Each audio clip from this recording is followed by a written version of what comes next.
Now, how many of you have been here in the past? Raise your hands, shout out loud!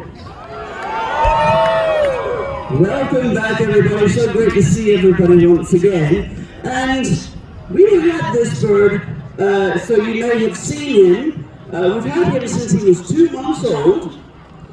He's now 22 years old, going on 23 next month. And over the last year or so, he did something really amazing that we never expected him to do. He laid 2 eggs. Who would have thought over the last 20 years there had been some indication that this was not a male? Alright, here we go.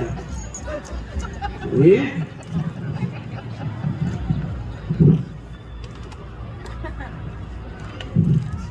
Alright. Hey, let's say goodbye to Orion, everyone. All the way.